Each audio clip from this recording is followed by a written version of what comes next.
This Thing Called You by Ernest Holmes, Chapter 1. You, like all others, are seeking the joy of living. You wish to be needed, to be loved, to be included in the great drama of life. This urge is in every individual. It is in everything. The rose exists to express beauty. Root and branch conspire with nature to give birth to blossom.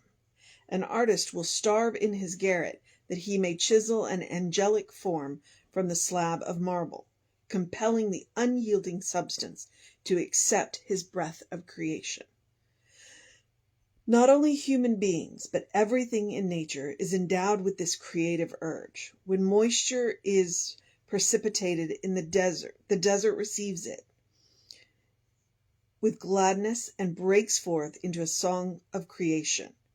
Making the most of its brief season, it blossoms in joy, storing within its bosom the seed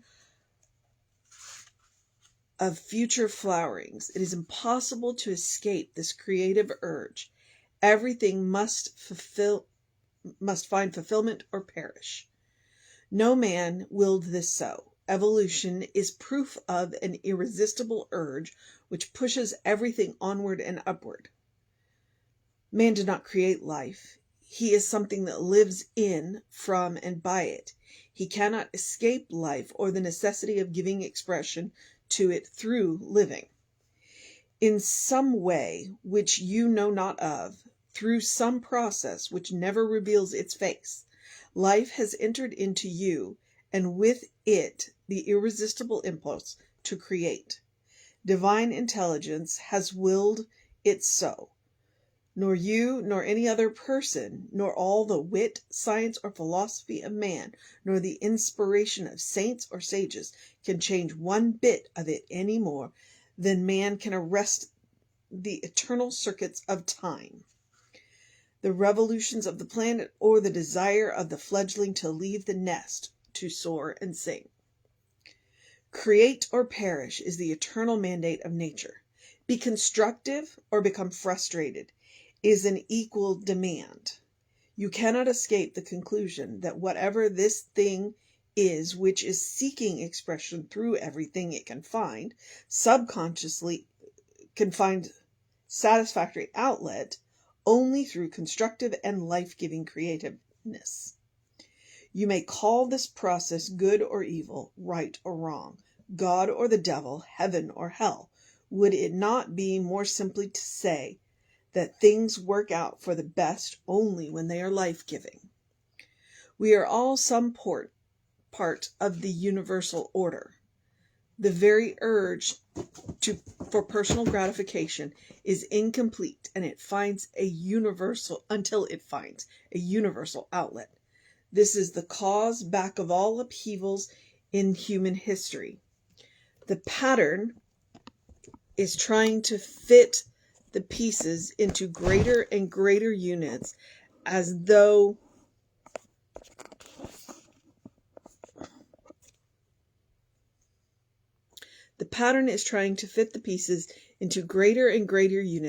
it could not accomplish its purpose through anything other than a democracy of spirit, a union of all.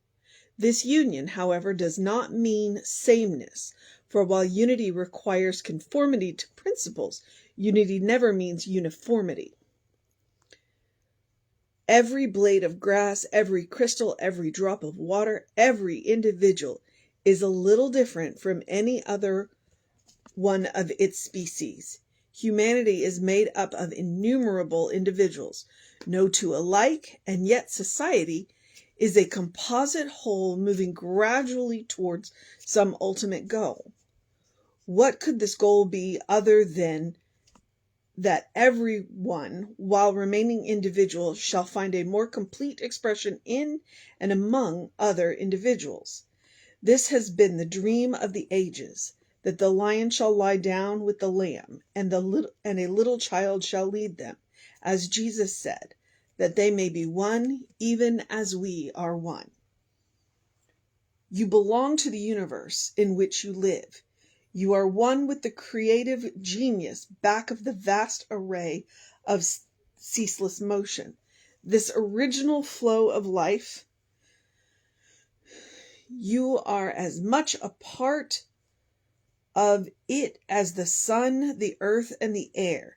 There is something in you telling you this, like a voice echoing from some mountain top of inward vision, like a light whose origin no man has seen, like an impulse welling up from an invisible source. Your soul belongs to the universe. Your mind is an outlet through which the creative intelligence of the universe seeks fulfillment. This is your starting point for investigating the meaning of those impulses, longings, and desires which accompany you through life. You may accept that the source through which they come is real. You may accept that the universe is filled with a divine and infinite presence, perhaps the infinite of yourself. Not the infinite of your limited self, but the infinite of the divine self you must be. There must be a pattern of yourself in this invisible. The greatest minds of the ages have accepted that such a pattern exists. Socrates called it his spirit, Jesus his Father in heaven. Some ancient mystics called it the Atman.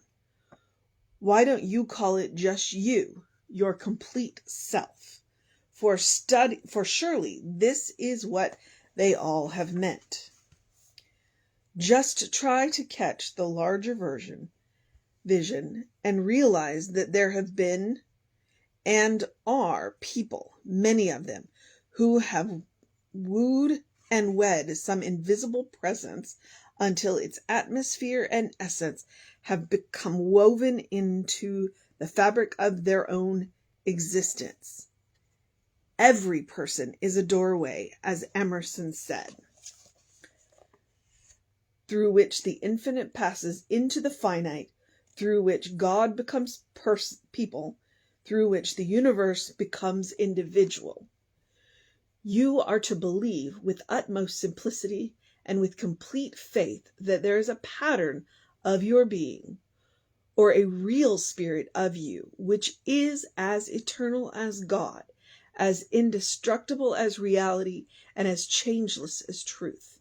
This pattern is seeking to manifest through you. Back of it all is the will and purpose of the universe, all the irresistible laws of being. Finally, it will win. It is because of it is there that you have these irresistible urges, the longing to live more fully, the feeling that life belongs to you.